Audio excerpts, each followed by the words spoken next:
What's up, y'all? Kofi Kingston here, and I would love to have a drink with Wrestling on the Rocks, depending on what that drink is, preferably non-alcoholic, you know? How's it going? Tell the Warrior James. Soda. I would love to have a drink with Wrestling on the Rocks. Maple syrup.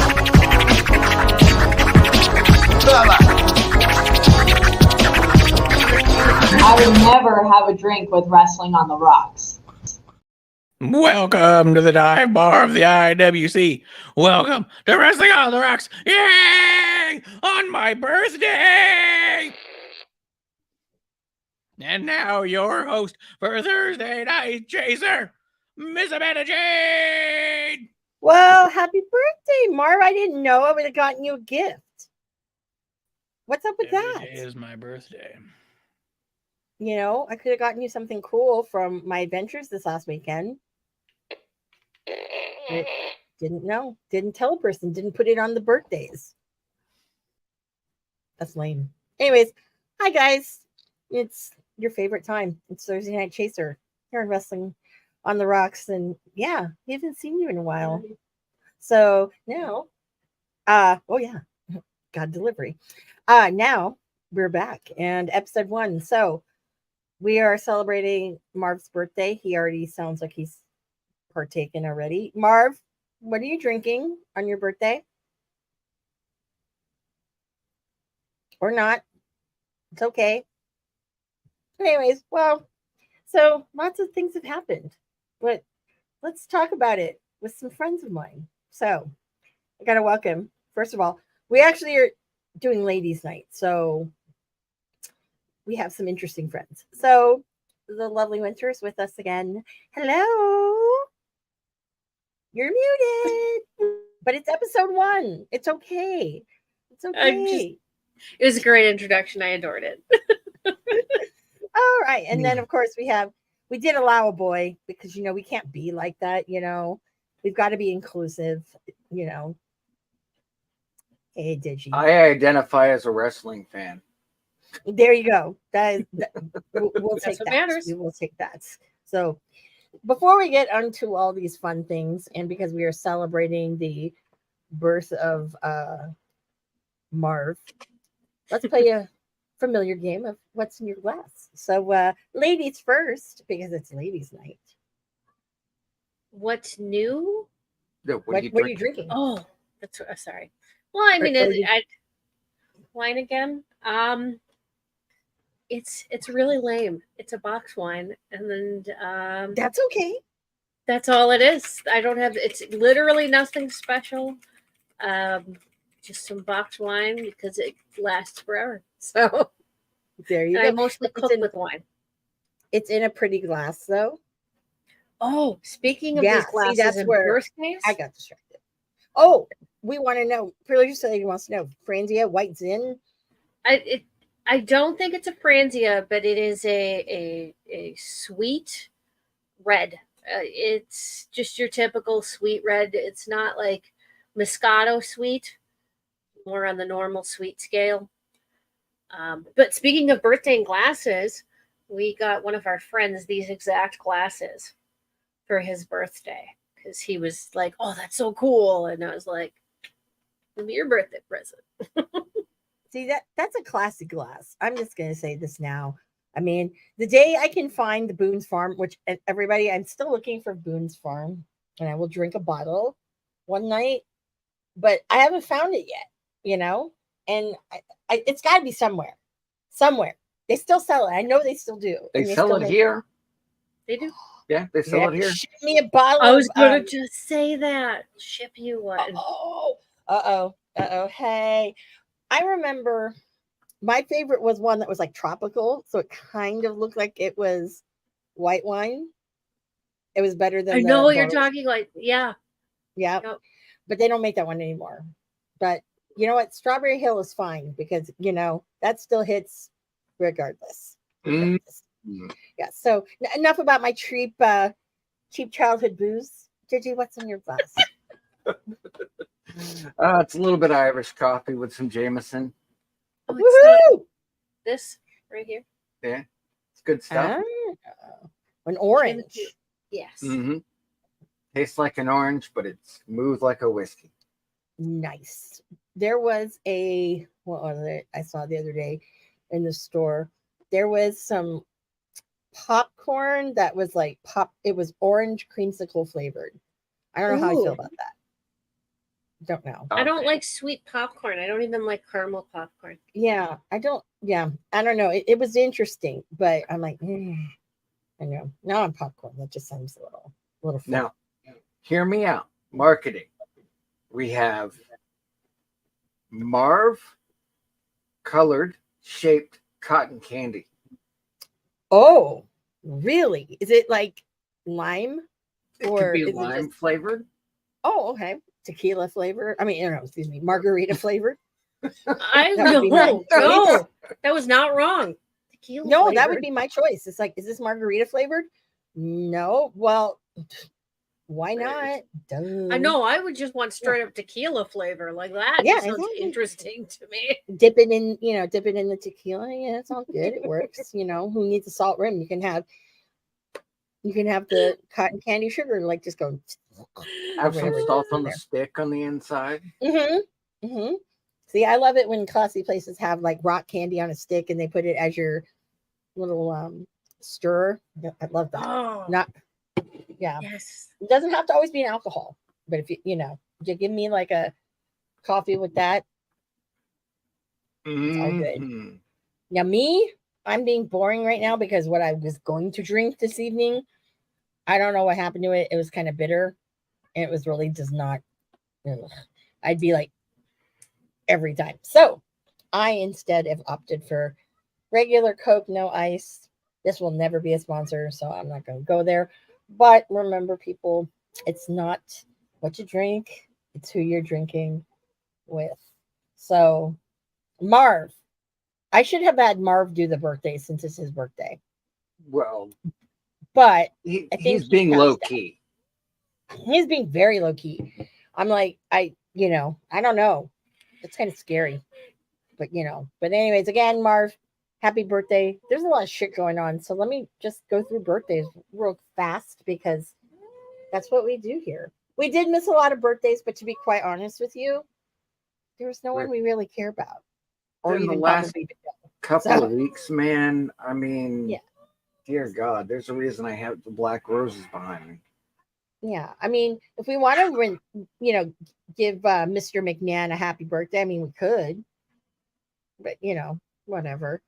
Um, but a favorite of the podcast, Bronson Reed. Happy birthday, Nice. big guy. And then, of course, if you're into the Bang Bang Gang, which they just make me smile, happy birthday, Austin Gunn. He had his birthday last week. And of course, like the great Khali. Mm-hmm. I don't know what he's doing, but hey, whatever. And then yesterday, Trey Miguel had his birthday. I remember seeing that on yesterday on Instagram. So happy birthday, dude. Great, Miguel. Let's see what else we have. Oh yes, and again another Impact person, Caleb Connolly. I didn't realize he was on the same birthday as Trey Miguel. So happy birthday! And those of you who are fans of the Hardys, Jeff Hardy's birthday is today. Happy birthday, dude! And then of course one of my favorite people, Mickey James. Her birthday. Happy birthday! She was she's just so at gorgeous. DHP. What a wonderful birthday present, honestly. Have your birthday go to the CAC, get your be honored by the CAC, and then have your birthday. Like that's the best birthday present. Yeah. Mm-hmm. There was one person that shouldn't have probably been honored. But anyways, I'm not going to go there right now. I'm not going to rage yet. It's not time. Not the time. Yeah, that turmoil was then. Not now. Not now. No. Our ROH Women's Champion Athena's birthday is today. Happy birthday. Yep. I personally, one of my favorites when I grew up, I always kind of liked Bam Bam Bigelow. Don't know why. I think it had to be the head with the tattoo. I don't know, but I always loved him. So, dude, happy birthday. Let's see who else we have. From Butcher and the Blade, the Bunny. It's her birthday. So Allie's having a birthday. Happy birthday. One of my personal favorite knockouts, and I really wish that her tenure on WWE was a little bit better than it was. Awesome Kong. Fucking love I love her. And I saw that match that they're gonna have at, what is it? Impact 1,000? Yes. Yeah. Oh, so that one we can talk about it a little bit later, but I saw that and I'm like, oh, this looks amazing. Looks amazing. So yes. Now I don't know which version of Sin Cara this is, whose birthday is coming up this week. So Number whichever 2. Sin Cara you are, 1, 2, or 3, happy birthday. I think it's I number don't 2. know. I mean, who knows? That's what you luchador people, like when you portray the same person 3 and 4 incarnations. It's like, dude, no one knows. We don't know. can you just put a number on the map? put Let a us number or a star or a hashtag. I don't care, whatever. Somewhere that it's markable so we understand and know who you are. Please. That's all I ask. AR Fox, happy birthday. It's really nice to see that AEW is actually using him a little bit. So we'll see what happens down the road. And finally, let me just double check. Oh, wait a minute. There's 2 people. One, of course, I do want to say a kind of our it's been a while, but one of my personal favorite people that I would see on the indies, he just you either love him or you hate him. Tracy Smothers would have had a birthday. So very controversial person, but every time I'd see him at AIW, it was amazing. And all I have to say is there's a match, Grado versus Tracy Smothers. Yeah, it was part of Colt Cabana's Wrestling Road Diaries. I'm not saying it because Colt Cabana was involved. I was there, and it was actually pretty fucking amazing. It was pretty amazing. So if you like the comedy wrestling, I say check that out. If you don't, Marsh would hate that. So Marsh, don't ever watch that. Don't ever watch that. I warned you. Another Impact person. Oh my God, how can I forget fucking Sammy Callahan, the Death Machine? Yep. Happy birthday, dude. The Draw. Oh yeah. I seen him do Space Cat once. That kind of tripped me out. But then again, I think I was really drunk and maybe high. Can't remember. Maybe. but it was in Reseda. And so, it also was hotter than Hades. So you never know what that could have been. I missed a lot of people. If you like the guy, TJP, happy birthday. He's in a faction I don't like. So we're not going there. Xavier Woods, happy birthday. Happy birthday, dude. The professor. And yes. And then last but not least, Braun Strowman, ladies and gentlemen. Ooh. Those are our My birthdays. fellow cheathead. Yeah. And I will say this, since we've been gone, we did have to have a little bit of tears in our beers for a couple that have passed. We had they say it comes in threes. So Cherry Funk, and then hearing about Wyndham Rotunda. And I guess I don't know if this is news to anybody else, but I had heard this today that he actually did have a heart attack. Yes, And I guess that is true. COVID didn't, when he got COVID, it didn't he didn't fare too well with it. So yeah, everybody, cheers from us. We miss you. Yeah. Cheers. And those are our birthdays. Well, I got a small thing, teeny thing. I definitely want to congratulate Amanda on being the adult of the broadcast. She is officially the host. You're fine. Don't you start with me. No, I have volunteered as tribute to be Amanda's co-host. That is official after last stream 2 weeks ago. We have a couple of segments. Amanda's Moment of Zen, which is going to be real good. Yep. And then our cat is being a cat. Yeah. She won't leave us alone, especially when she hears we're on the computer together. Yeah. So I mean, it's been a lot. Since this is ladies' night, if you'd like, I can throw out some women's wrestling stuff that has kind of gone on. Oh yeah. Well, speaking of, before we into that, because there's lots of news, lots of news, because there's lots of ladies things to talk about too. But let's talk about some of the news, because we haven't been around a couple weeks, and this episode 1 is like interesting because we've had, obviously we had G1 still going? G1 actually I think finished up. And then last weekend was a banner week in wrestling, depending upon who you ask. First of all, we had I like to call it, now that I'm looking back on it, we had All In. And I think it was more about somebody's ego than anything else. I actually have my opinions about All In, and I don't think it should have been replicated, but that's just my opinion. But I think it really is more for show, and to basically say, look, we can do this. No, you top that, Vince McMahon. Ha ha ha. No, except that they did it a long time ago. Yeah. I mean, and I'll tell you, like when they talked about, it was 5 years, and I don't remember who it was back, if it was a media scrum thing or someone else had said this, but I can't remember. But they were like, oh yeah, guess who was, at the first All In? And of course I was like, me, duh. But they're like, oh no, Tony was there. And I go, oh yeah, I remember. He was sitting actually where I was sitting. I was the front row of anyone. If you've not seen the regular All In, the original one, then you have no idea what I'm talking about. But if you have, you know where I was sitting, obviously. He was like, John Mayer was across from us, and the guy that married Topanga, I don't remember his name. But anyways, because having his bachelor party.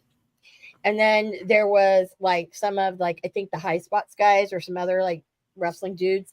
And then I think 2 rows behind them was where Tony was. So I had better tickets than Tony Khan. I probably could run a better promotion. Whoa, sorry. As I died. But yeah, I just didn't think it was all that. Did you guys watch any of it or see anything I did. online? You did. I did. For the most part, it was okay. I think the women's match went great. I think the biggest highlight of the women was not so much their match as it was seeing the Knight family actually go out there as a unit, because that's something they've never been able to do on a major stage. I think the ending of it, the final match, was great, especially since it was between the ROH new tag team champions. But beyond all that, I mean, yeah, there were some things backstage, but you take that out of the equation. Just well, do you want to talk about it? The 5 different stories? I mean, we can. Actually, let me say, first of all, hey, just in time. Cheers to you. Yes. The brothers in time. And he had actually just said that, if it wasn't for Phil acting like a child again, it'd been okay. And he doesn't like the idea of having all that. I don't either. I mean, yeah. I am not, I will say, I am not shy to say that I think it's almost way too much, because then now you've got these two, and now Tony threw in another pay-per-view in Seattle to honor Antonio Inoki. I'm like, what are you doing, man? Like, I don't get it, but it is what it is. I mean, I don't know, it's almost like it's too much. It's a watering down of the product, really. Yeah, it is. And the one thing, though, that's a positive for us West Coast people, we're finally getting AEW here. Do we want to hear all the time? It can get pricey. Like, if you're going to throw, because then in November, we have Full Gear in LA. So it's like, after a while, I'm like, I'm giving you a lot of money, Tony Khan. Producer lady is giving us a just in. Marsh was on House of Wrestling today talking about Punk. He said, "What do you expect to happen when you allow a talent to refuse entry to talent relations into the building?" Yeah. I'm just gonna... you let talent do shitty spots, which just breeds a cauldron. Well, part of the issue, and I'll go there with the spot, is you've got, and people have tried to tell me, no, I'm wrong, but you've got Hook, who's really hasn't been wrestling that long. People are, oh no, but his dad. It doesn't matter who your dad is, right? It doesn't matter. Like, if, for example, like if one of Shane McMahon's kids wants to jump off like the frickin' that big Hell in a Cell onto whatever, and like, oh yeah, your dad did it, so you'll probably be able to do it too. No, it doesn't work like that. And I think that you don't see Jack Perry doing things like that. So of course it's going to be something that's not going to come out well. But then again, also, I think certain people also like to assert their dominance into things where it does not belong sometimes. It's like, that's why you were given a show. It's called Collision. Do it there. Now, my big complaint about this now with him, it's funny that, is this like an anniversary? So every all in, all out weekend, he's gonna get himself in trouble again. I see a pattern. But as a wrestler, and I'm not naming this person, told me he has a problem with the Young Bucks, problem with Kenny Omega, with Hangman, with Jericho, with this, with that, Colt Cabana, blah, blah, blah, blah, blah, blah. What's the commonality? And I'm like, besides that they don't like the guy, and it's vice versa. Yeah. Because do any of these people who don't like him, do they have problems with each other? No. They can all play in the sandbox. But yeah. I've after heard a while, that too. Yeah. I've literally heard the same things that you just heard. within Yeah. the community. Mm-hmm. Like, I agree with Justin. You know, it doesn't matter how much merch someone sells, comparatively to the rest of your roster, unless that number is coming up above, cut it. No. I mean, the only people it really benefits, if you really think about it, it benefits him, it benefits Ryan Barkin, and it benefits Colt Cabana.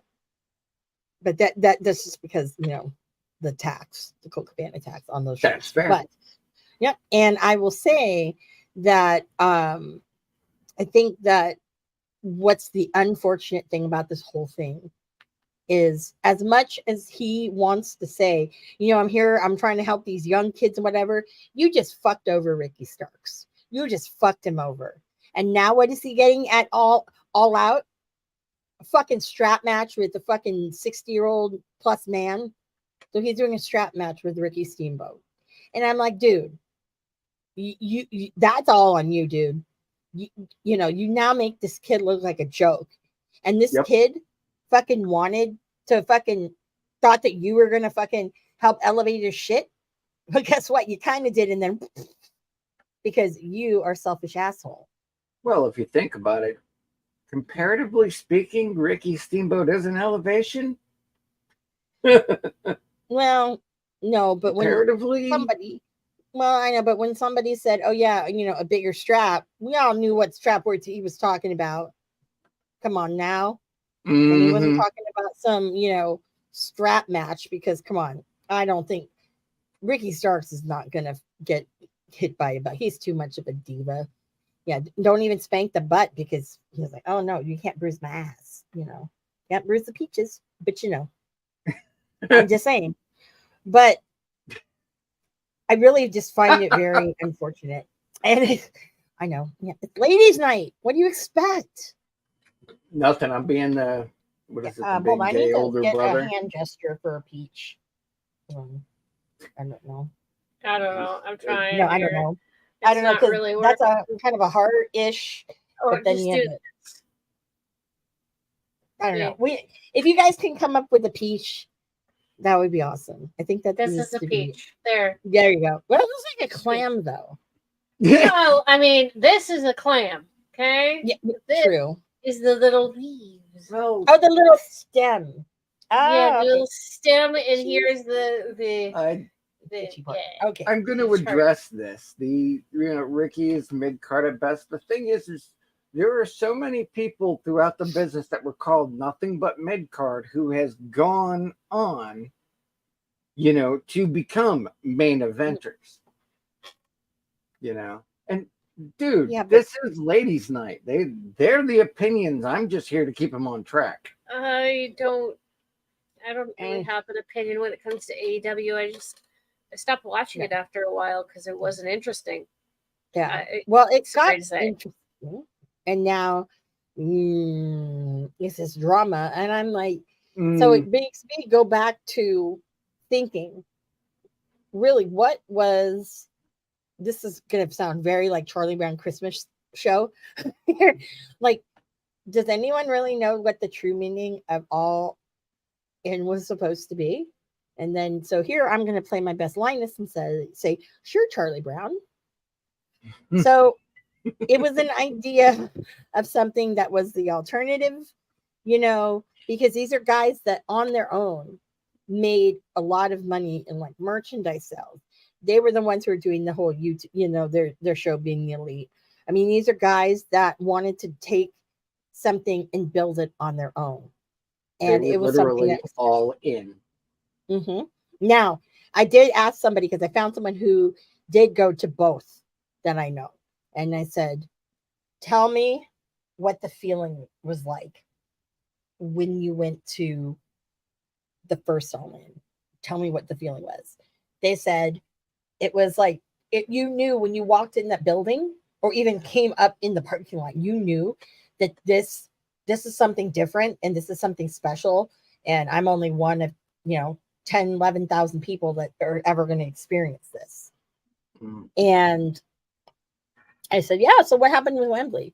You're like, a lot of people, it's sensory overload. And I said, did it feel special? Did you feel, Like, no, this was just like WrestleMania. If you've ever been to a WrestleMania, that's what it felt like. There wasn't anything in particular that was too special. They could have called it anything else, but they tacked on that name, and that diluted it. Yeah. And so I asked, I asked the question of, do you feel that they should continue doing All In and then All Out? And they said no. It's probably better if they stick with All Out because, I mean, what was special about that? It was the same like boring Dynamite for 4 hours. Mm-hmm. We got to see the same people over and over again. The only difference was who was the big. Really, there wasn't any difference. And not really. No. Mm-mm. And the only thing that I can say that I really kind of enjoyed was I really enjoyed obviously the women's match because that Tony Storm character, whoa, that's whoever's writing that, amazing. I just love it because every week she's losing another screw, and it's just great to watch the meltdown. And then just yelling seeing, match with the Knights.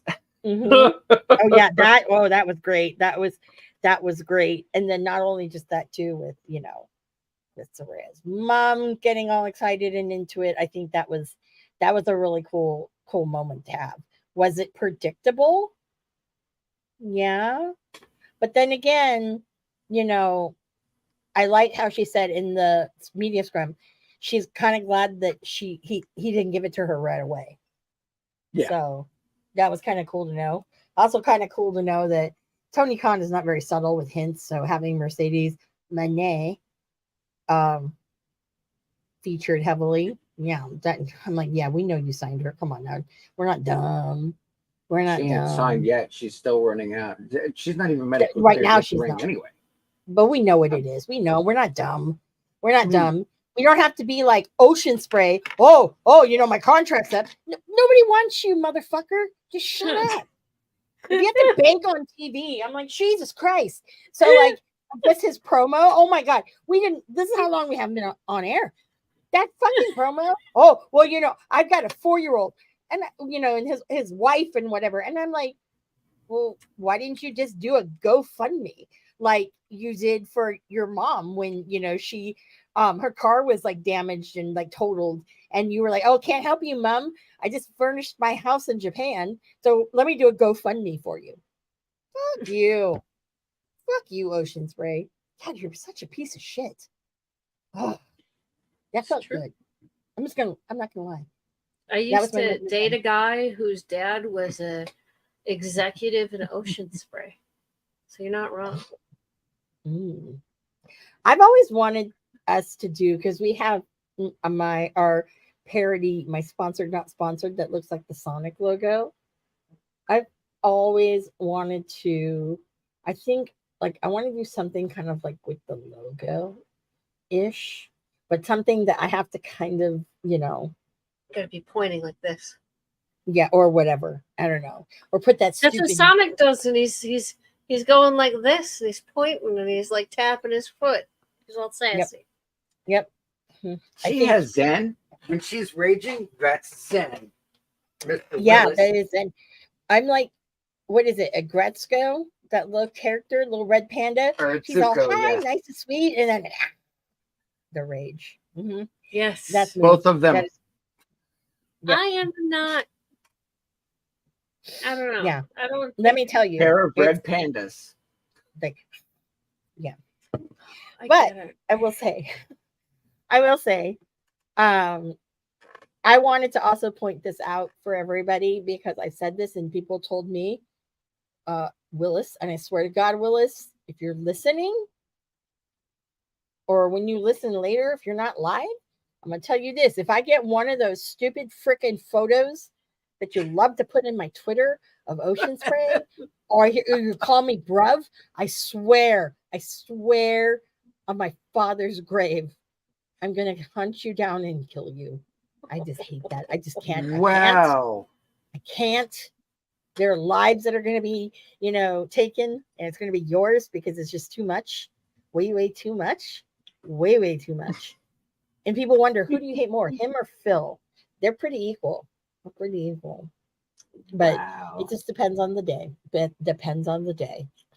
But I have a funny story, but I'm going to go back to this funny story in a moment. Well, actually, no, because we're talking about Ocean Spray. So it's no secret where I went this last weekend. Do you guys know where I went this last weekend? I do, but I don't Anybody? know. I'm Anybody? not been in the loop. I went to Phoenix. I did not get to see Marsh and Producer Lady, but do you know who I got to see? That guy. I know that the logo is like covering up who it is. But I finally, after so many years now, it's been 4 almost. Oh my God. Got to finally see Marty Squirrel. And it was very amazing. For me, it was very emotional. I got to hang out with one of my favorite people all day. It was amazing. We melted. It was pretty awesome. I got gossip. I'm excited. But that's not what I'm talking about.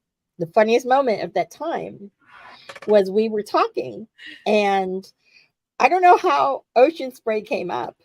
And I was like, I said, we're talking about All In, because Marty agreed with me. It shouldn't have been done. And I said to him, so you were the token Brit on the first one. How do you feel now? Do you feel like, damn, that should have been me? Or what? That was my investigational skills. Yeah, or if you want to call it, yeah, because I don't think anyone would ask him in an interview. And he was like, well, and I'm like, just be truthful. I'm like, and he said, well, he said he's on a tear right now. He is, quite honestly, probably the best wrestler in the world. I'm like, Marty, whoa, not Ocean Spray. And he goes, oh, that's right, you call him Ocean Spray. And he's like, wait a minute. And he goes, why did you do that again? And I told him the story. And then he was like, you shouldn't be. And then he's like, you shouldn't be so mean. And I'm like, what do you mean I shouldn't be so mean? Let me show you something. So I went and showed him that match when Ocean Spray was in San Francisco. And he came up to me in my face and whatnot. And then when he shoved me, Marty was like, oh, damn. He goes, was that real? Did you guys work that? I said, no, it was actually real. The hate between us is real. And he goes, I just don't understand why. I go, well, partially it's because of you. And then the other part is because he's a fucking idiot. And he goes, yeah. And then he goes, but he's grown up a little. I'm like, Guevara has grown up. I said, that guy? No. And he goes, you know what? You're right. He still is a freaking nonce. I go, yeah. And he said, yeah, you know what? He says, even Zach was talking shit about him like last week when he was visiting me. I'm like, so yeah. So I'm like, it was very funny. So yeah. So yes, Ocean Spray. Yeah, everybody knows. Everybody knows, dude. Yeah. Everybody knows. Are we just gonna go LA night now? I mean, is that what's happening? Yeah. Oh yeah. Oh. But I mean, hey, you know what? You reap what you sow, people. So, hey, and I'm not the one who came up with the 3 things in life are certain: death, taxes, and Squirrel beats Osprey. That was not me. That was Don Callis. Okay, people. Yeah, I believe it was Don Callis, Kevin Kelly, and if I go back, I want to say Juicy Gambino was also on commentary, on the English commentary when that was said. I have to go back, but it was said, and I'm like, it's damn true, because every time I've seen them wrestle each other live, who won? Marty against? Yeah. All right. That was me not raging. I was trying not to rage, but God, you did great. I've never heard this story before. I don't know how many times you've told it, if any, but I'm very entertained. No, well, yeah, no, Marty was just like, he just didn't understand why, and still, and yeah. So yeah, but it's funny. But most people do know, and most wrestlers do know, that if I were to pick a Brit, We know who. Mhm. Even sadly, I think Zach would say the same, but I'm like, I kind of hold you guys in very similar regard. If you guys are wrestling each other, is it hard for me to figure out who I want to win? Yes, sometimes, but I'm always going to push a little bit more for Marty. If you ask me, Marty and Colt Cabana, well, they've only wrestled each other, from what I know, 3 times. I was there for one of them, and I will say that it was very hard. I was torn.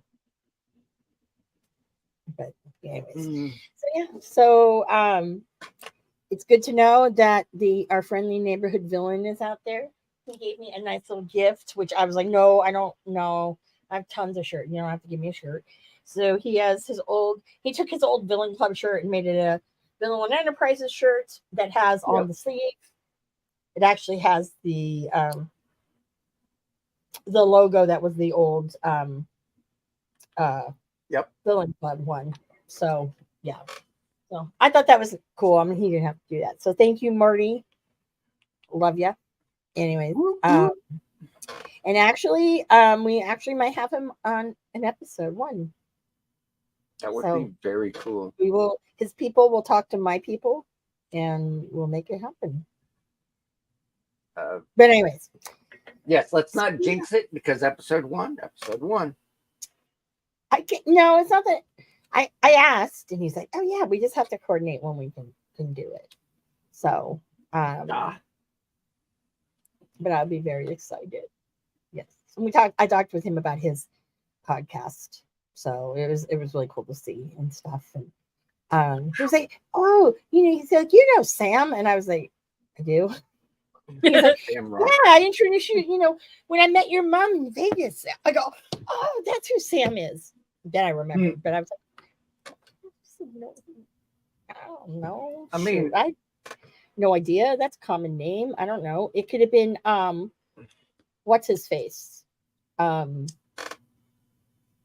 that guy? Marsh's buddy. Sam Roberts. It could have been Sam. Yeah, I was gonna say. I said Sam Roberts a little earlier ago. Oh yeah, I'm like, I don't know. It could be any kind of Sam. I don't know. It can be Sam I Am. I don't know. Mm-hmm. That's fair. That's a girl thing to. I don't know. Oh yeah. Yeah, and that's where coming back, like Cauliflower Alley was very interesting. Yeah, I will say. Did you go to it? No, I know someone. Marsh and I know someone who went, friend of the show, and I haven't gotten asked yet. I haven't asked Roy yet, so Phil showed up, huh? Yeah, it's surprisingly not as bad as some people are clickbaiting. Mm-hmm. Got some opinions, but it was nothing controversial. Yeah, well, I'm surprised that he went 1. 2, I guess for his own personal PR, he took pictures with like 75 people, didn't charge him anything. I'm like, yeah, you're going to do something shitty in a couple of days. You know it. You got to make your name good out in the streets until everything explodes. That's fair. I mean, sometimes you just can't really walk the dog. You know what I mean? And his dog is kind of ugly. I'm going there. His dog. Wow. Larry. I know he's a rescue, Then Boss, people, I don't want hate pet shaming. Are we yes, really I am pet shaming? Yeah, I am pet It shaming. ain't the dog's fault. It is the dog's fault. He could have ran away. I will never shame you can ever. Shame Ocean Spray all you want, but I think we should draw the line at people's pets. Have you even seen Larry? Yes. Oh my God, no. You have? Yes. Okay. Well, I have a friend of mine, and she and I have this debate all the time. I said, "Oh my God, Colt's dog Ripley is so cute," and she goes, "That ugly thing?" And I go, "Excuse me, Larry, that thing is ugly when you compare the two." But let's go there. The best looking dog of them all is Winston the villain. It's true. It is true. I love Winnie. It's true. He's so big now. Oh my God, Marty was showing me all these Winston pictures. I'm like, oh, yeah. I'm like, oh my gosh. Yeah. You know that someone loves their pet when they're showing you like 30, 40 pictures of their pet on their phone. Gee, I don't know And what they're that's like, like. yeah. That's me. There you go. See, I love mean, that you kind of were talking about pet shaming, and I was like, let me bring in my pet. Yeah, man. That's Sitting right next to me. your pet is beautiful. Larry, Oh, no. I'm with Justin on this one. Don't take it out on the dog because the owner is an ass. The dog can't help what they were bred with. Well, the dog was the reason why Kenny Omega got bit. Let's go there. Well, I mean, he was trying to be save fair, his dog, and yeah, that wasn't worth it. He got bit by a man. Man's a cannibal. Oh. Wait, the man bit the dog or the dog bit the man? No. Okay, so Kenny Omega Or is it- had picked up the dog because the dog was in harm's way, biting, like Oh. gapping. So he picked him up. So Ace Steel decided to bite Kenny Omega in the arm. Now, if you go back when they were suspended, Kenny had this huge welt that looked like my teeth marks. And it Wow. was because I zoomed in super because I'm like, I wondered, is that where he bit him? Yep, those are teeth. You can tell. Blood was drawn. Mm-hmm. Mm-hmm. That's where wrestlers are worse than women sometimes. I think it's just the entertainment industry or just theater and drama. That industry. Theater, anything dealing with acting just brings drama. Oh, God. Yeah. And I think, honestly, like, I don't know. Tony Khan is either really stupid or just, like, coked out of his mind. Or I don't know what else. Because it's like, how can you keep that? Because it's like, this is not the first time. It's not the second time. Will it happen a third time? Probably. Yeah.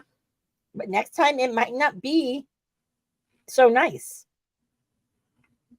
It happens.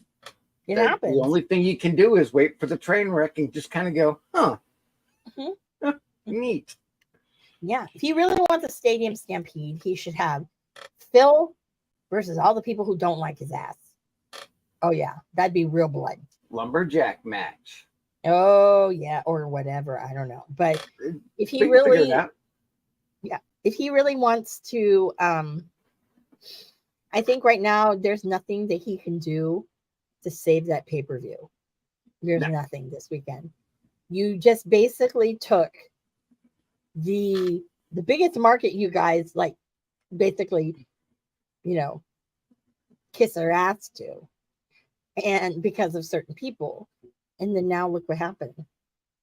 Mm-hmm. I wanted to know, is he still going to get cheered or are people going to boo him? Because there were people who, I guess last night at Dynamite had signs that said that were very anti-CM Punk. Like one of them was something about, I don't remember. Someone sent me all these in my thing. But I guess, not everyone is a fan. True. But speaking of fans, yes. Segueing. This is why I'm here. I'm better than lawn furniture. So we're going to, speaking of some of these names, and they've all had some sort of impact run to some degree. Mm-hmm. And we're talking ladies wrestling, ladies night. Mm-hmm. So we had Emergence, fantastic pay-per-view, by the way. We had, and throw in your thoughts. I know we've all got our favorites here. We had MK Ultra, which is Masha and Killer Kelly. It's awesome. Against Giselle Shaw and Savannah. Oh, yep. Yeah. Just Giselle Shaw and Savannah Evans. Then we had the Death Dolls.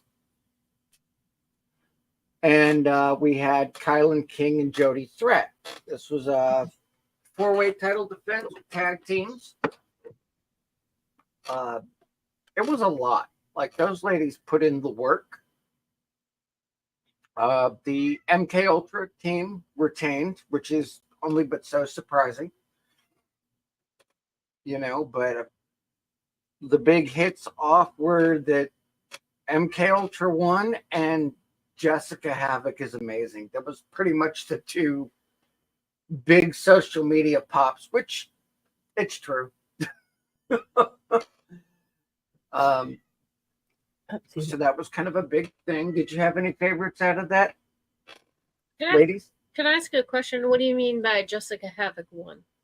Oh, Jessica Havoc was post one because she's sick, getting out there being, her normal rambunctious self.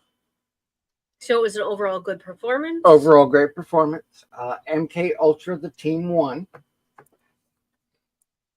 which Masha and Killer Kelly have been featured, if I'm not mistaken, fairly recently in NWA. In fact, a lot of these ladies, save for the Death Dolls, were fairly recently dealing with NWA and some indie promotions, if I'm not mistaken, prior to their Impact signing. Honestly, I didn't really watch. The only thing I really watched past couple weeks is WWE. I haven't really seen any Impact lately, just because my schedule at work has changed. So I don't view things when I normally do on a normal basis. So I haven't watched any of that, which is why I was asking for more detail, because I wanted to understand fully, like, how did they do? Impact, if you want to watch women's wrestling, that's where it is. Short of an NWA pay-per-view, these ladies kill it every time. Am I wrong, Amanda? You're the boss here. I'll say that one of the things that I think that, I don't know, sometimes I think that Impact kind of had done Masha Slamovich a little dirty. She's so good. But, I think the problem is that there's been so much wrestling and big things happening all at the same time that it gets confusing now, and people are in conflict of what am I going to watch? When is it happening?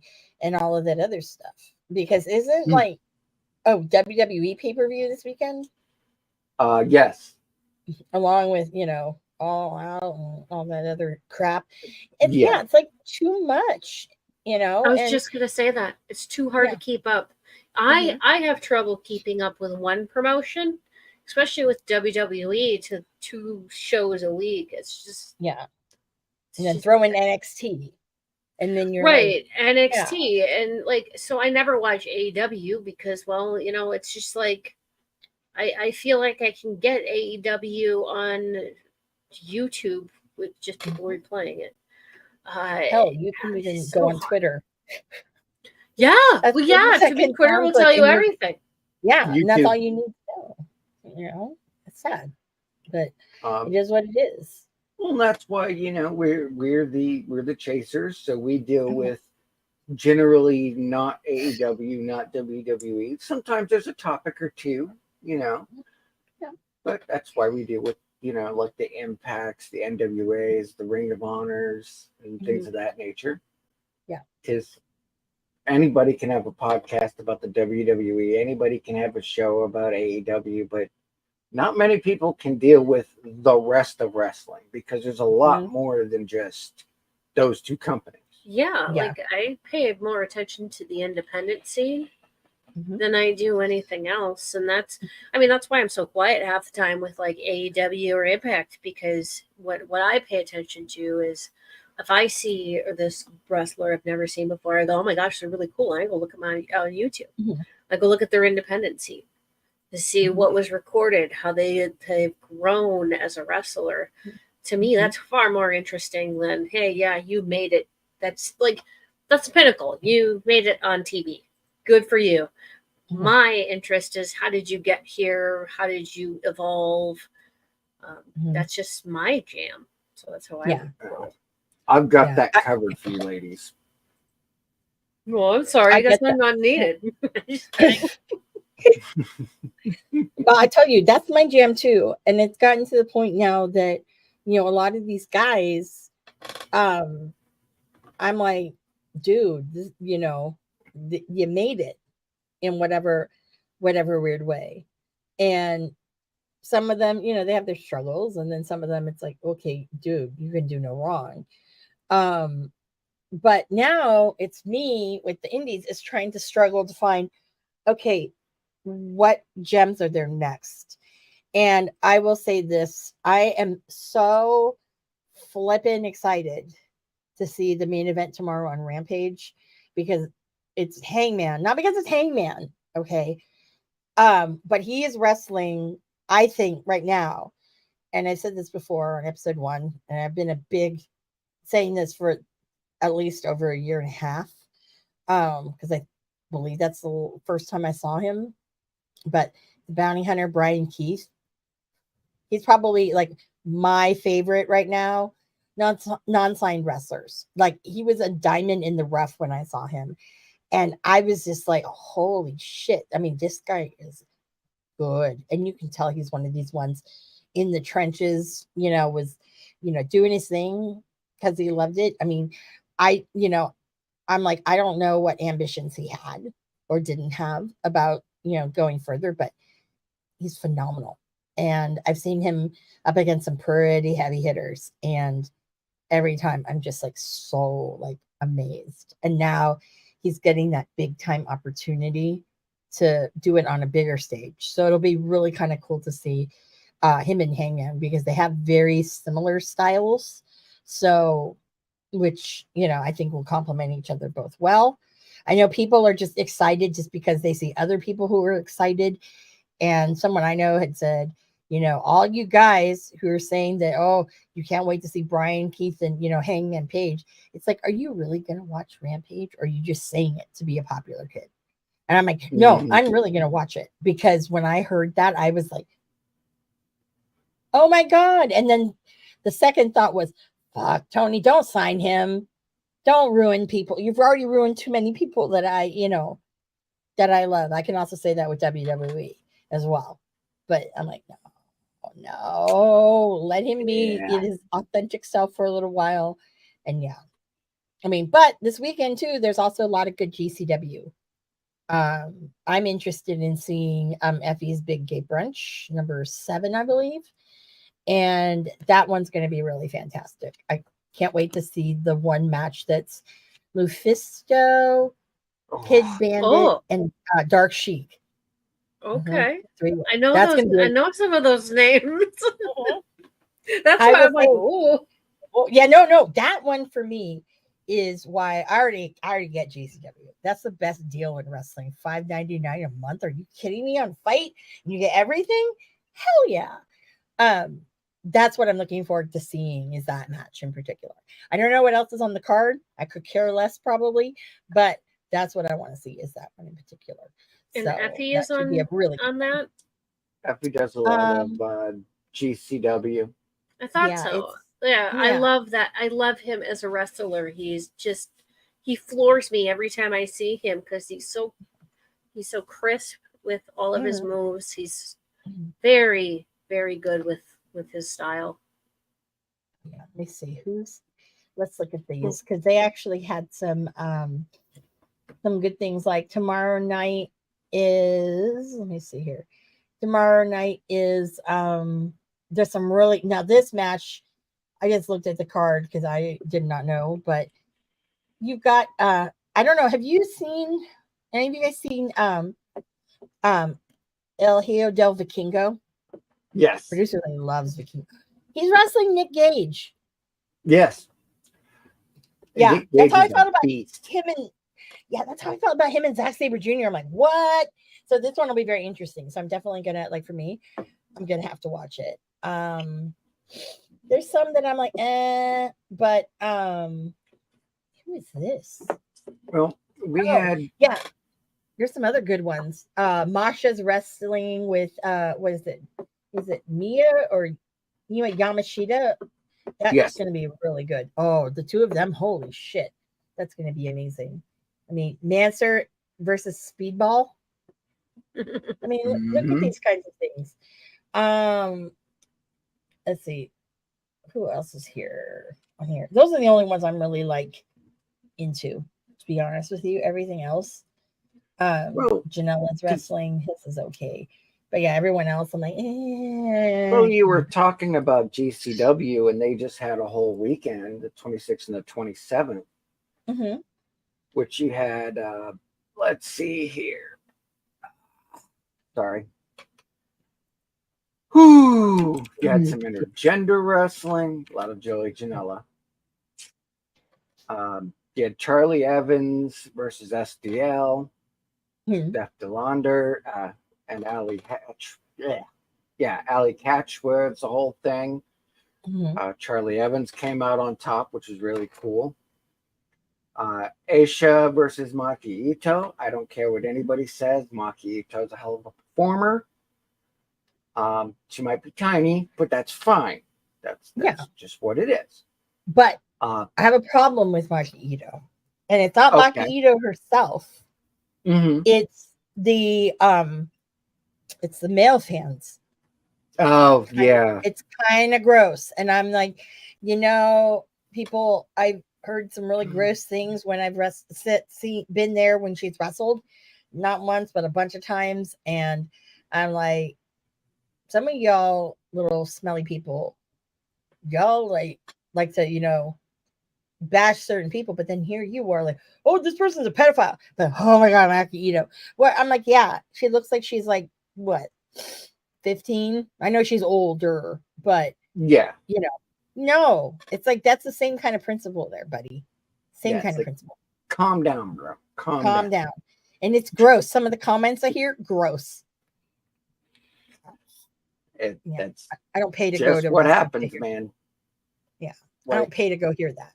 I don't. Oh, who does? I mean, if that's where you're putting yourself out. Yeah, but then again, people don't go to wrestling to hear me talk about somebody's ass. I'm like, we could though. I mean, you could. I mean, I preface it like people around me. Hey, if you don't want to sit by that girl, you know what I'm talking about, then you may want. Yeah, a little bit. I can be that girl. I love my wrestling, but you know what? I can be that girl because that's what I do. So. Yeah, it's what I do. She was featured GCW both days. She didn't win the Renegades title, but she did go on to have another match literally the next night against Ali Catch. And it's like all the ladies got more than one day show. Maki and Ali were in their singles. You had the other two were in intergenders, which is nice to see at a GCW because it was GCW versus Renegades of Wrestling. So it was very cool to see. Oh yeah. So you don't get a lot of that. Let me see here. Okay. I have to look at the card for Effie's Big Gay Brunch. And that is on Saturday.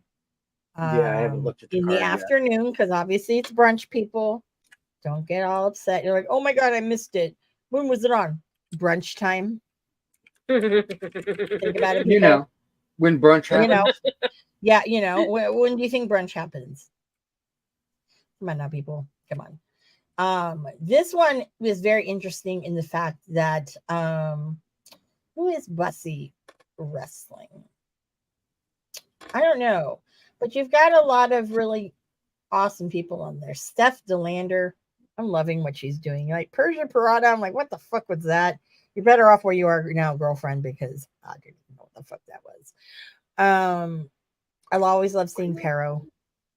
I do.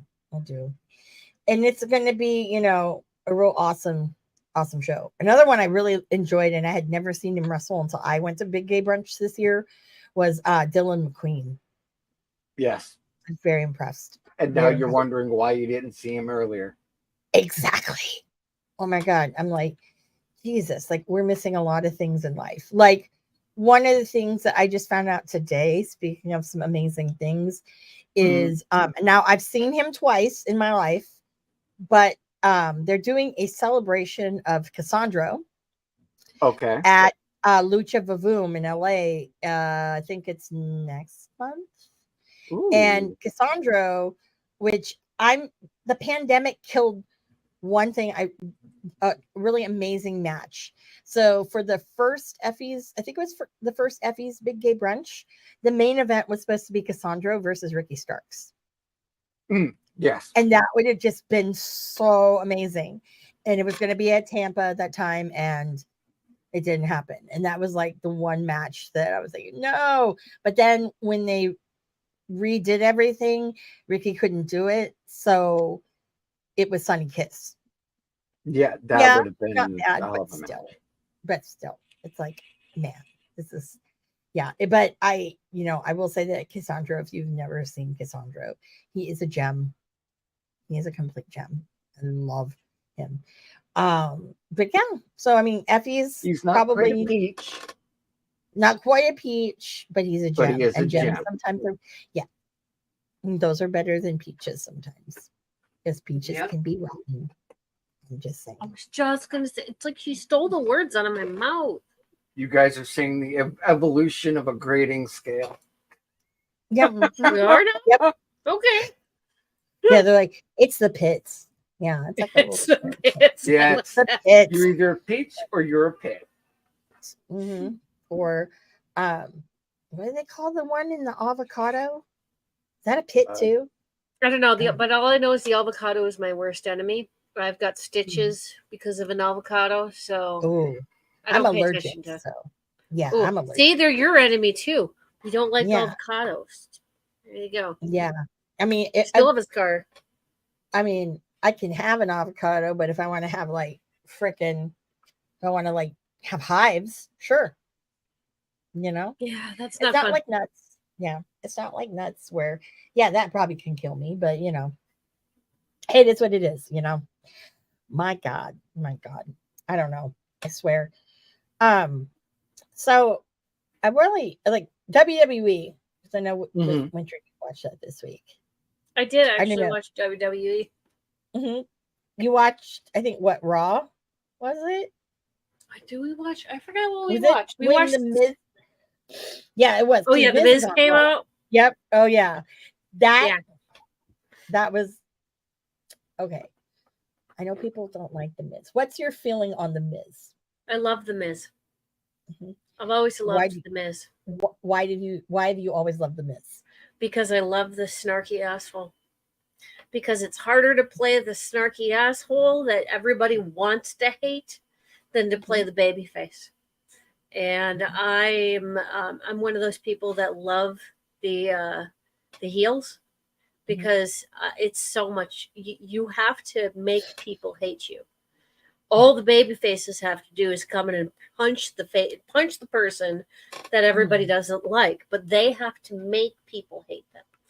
And Miz does that so good, always, and he finds this way to make it always about him to the point where I think people impose that onto his person, whether it be true or not.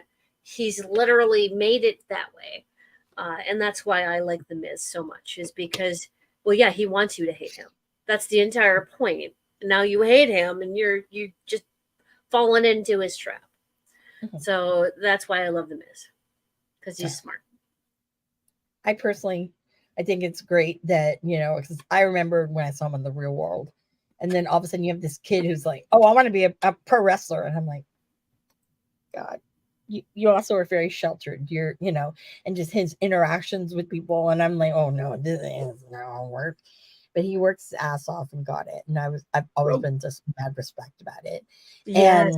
Yes, very much so. Like, for me, I'm like, no one, I'm pretty sure no one ever would have thought, I didn't think that guy would ever, be a wrestler.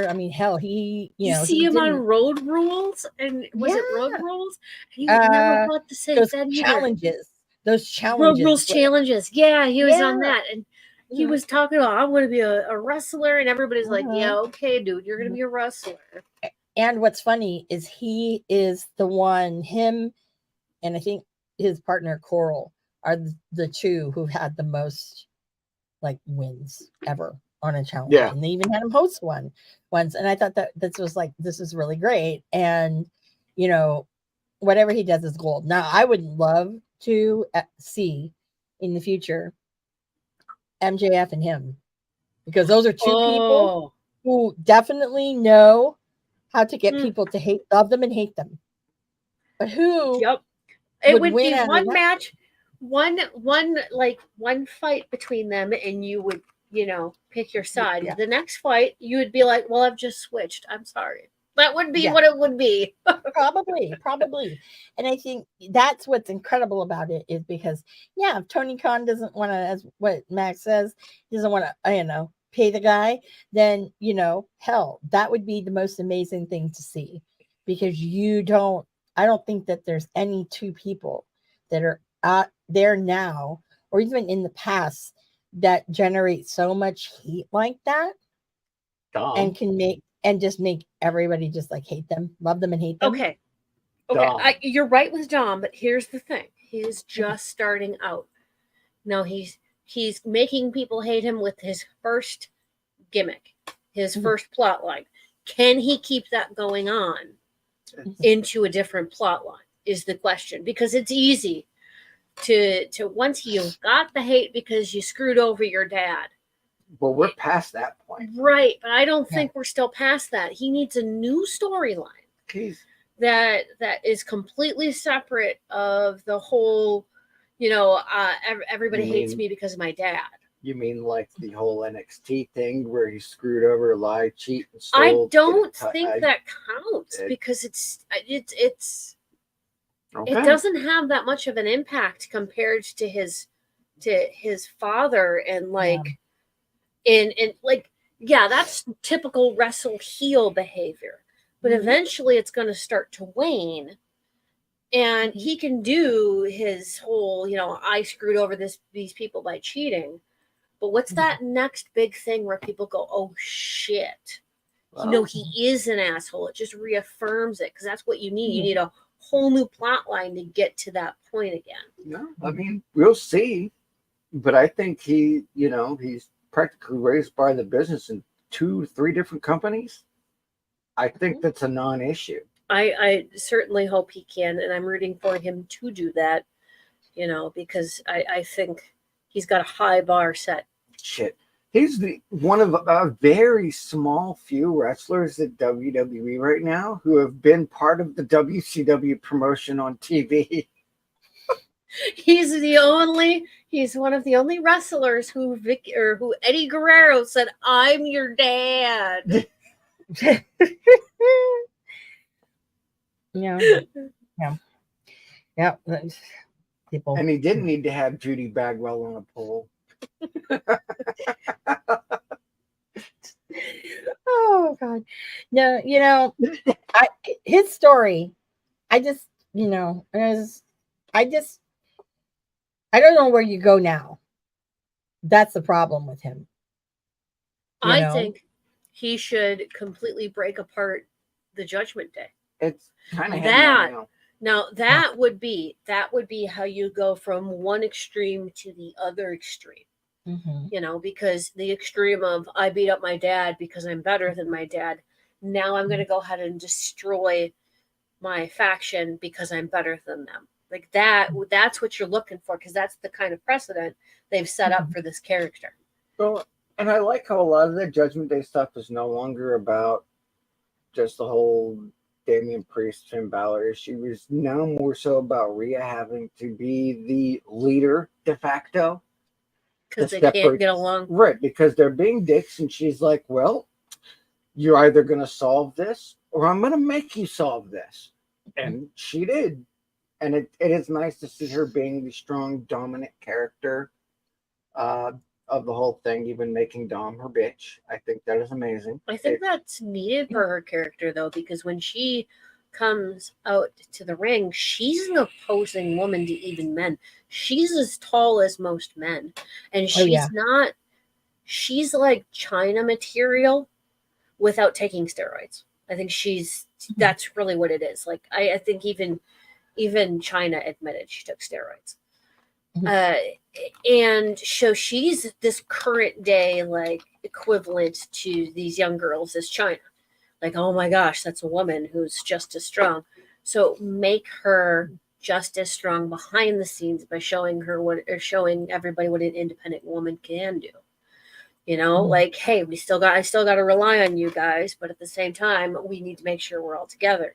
It's a very womanly role, but it's a very leadership centric womanly role, and that's why I think it works so well for her, and it really brings out that character and fleshes that character out even more so. Yeah. I mean, I don't know. I think because the only other woman in the WWE, the women's roster, probably I think the only other person who maybe is as tall or whatnot is probably Raquel Rodriguez. Yeah. And I think with Raquel Rodriguez, I think she's still sometimes I think she herself, and this is where I always thought with NXT, she was a little rushed to go up. I would have still had her down there a little bit. And sometimes she's not very sure of her like dominance and her strength when she wrestles, if that makes sense. And so sometimes that's a recipe for disaster. Mm-hmm. That's what holds her back. And then you look at Rhea Ripley and you're like, whoa. I mean, that's a badass right there. I saw pictures of her fiance proposing to her, and I cried. I'm just saying. Sorry, I had to say it. I cried. It's ladies' night. I can say that. It's ladies' night. We get emotional. We like peaches, and we get emotional. Okay. It was so adorable. I will strongly admit that what made me cry. Oh my god, I'm trying to think of what made me. There was something recently that made me cry, and I was just like, oh, why am I so emotional? What was it? It was something it threw me for a loop. I was so emotional. It was a wreck. What was it? Shit. I don't know. I have to remember it, but there was something that I was like, oh my god. Yeah. I'm like, thank God I wasn't. You'll remember it. I will remember it. Yeah, I will remember. I've had a hell of a 2 weeks. So I'm like, it's episode 1. I don't know. I have like PTSD from I think I might have PTSD from when I was in Phoenix because it was 112. No, the hottest day was 114. Okay, dry heat. That's fine. You can't tell. But the venue that I went into to see Marty wrestle, it's a human sauna. Ooh. It was cooler outside than it was in the wrestling thing because I was like, yo, I'm like, Marty, I don't think I could sit through this, right? So I would go outside because it was so much cooler outside and like 108, 110 than it was inside. So, that's, never again. If you ever want to go to levels of hell, I suggest go to independent wrestling in a very hot area in the summertime. Yeah. And I'm not built for that. I'm a cold person, gal. No, but nobody's built for that. I will say that I did take that day 3 showers, and not gonna lie, when people tell people on the internet, guys, if you're going to an event, deodorant is your friend. Not only is deodorant your friend, but washing your shirts. I don't care if I don't know, Eddie Guerrero touched your shirt in I don't know, in 1991 or whatever. No, you need to wash it because it's gross. And ladies are not immune to that either. No. I learned that at WrestleMania. Oh my God, this last year when I was with Marsh, we were at the Superstore and there was this one lady. I was waiting because I wanted one of those Cody Rhodes shirts, that they had with him and Pharaoh, and he had the jacket because that was the difference between what was sold online and what you bought there. And this lady was rummaging through the shirts, and I thought it was a dude. I vomited in my mouth, swear to God. And I looked over it, and it was a woman. I'm like, oh. And then I totally got my video camera out, and I believe I posted this somewhere. And I said, ladies, you're not excluded from the deodorant conversation. You're not. You're not. And as a bigger girl, when I was in Phoenix, I did triple layer. I did spray, solid. I know what you're talking about. Yep. I said I did that, under the belly. Anywhere where I would I sweat. Yep. And would be profusely sweating. Why is because 1, I'm a woman. 2, I have respect for other people. And 3, goddamn, you're never going to say anything. You could say that I'm a bitch, but you can never say that I was smelly. I needed to bathe. You will never say that. My shirts are legit like fucking clean. Even ones that I've blinged and whatnot, I wash it by hand, I hang dry them. Yeah, you cannot say. Mm-mm. Nope, nope, nope, nope, nope, nope, nope. Okay. Yeah, Mm-mm. no, I've been to Adorable. enough cons to know that Both him and I have been to enough You're- cons. Oh yeah. Oh, wash yourself, hit that deodorant, brush those teeth, get it in there, because good Mhm. God. woo, you're a part of the gaming community, and that is a community notorious where if somebody stinks in the game shop, you buy deodorant and then hand it to them physically and go to the bathroom and don't come back until you smell better. Clean this shit up. Yep. Yep. That was an actual thing that did happen. You know what they have now, which they didn't have like 5 years ago, was they have those like dude wipes, those shower like wipes. I'm not saying substitute that instead of taking a real shower. But if you got a funky somewhere and someone hands you one of those, it's a sign. I would be Yep. so embarrassed. So embarrassed. Yeah. You could also get that like bathing dust for chinchillas. That'll take care of some problems too. That's just, honey, that's just baby powder or scented baby powder. That's Right. all that is. It's Yeah. a start. It'll get you to the next. I don't know. Cornstarch, whatever. I don't care. Carry Febreze with you. I mean, I usually carry Put 'em body on spray. right now, just for Amanda, so I'll smell Oh. nice and fresh for Amanda. So, Lolly, over You on look like you says, smell fresh. So I'm not saying no. If I I can, know, if it but looks, I want to look nice for Oh, you. weird. well, now you look like a geisha right now.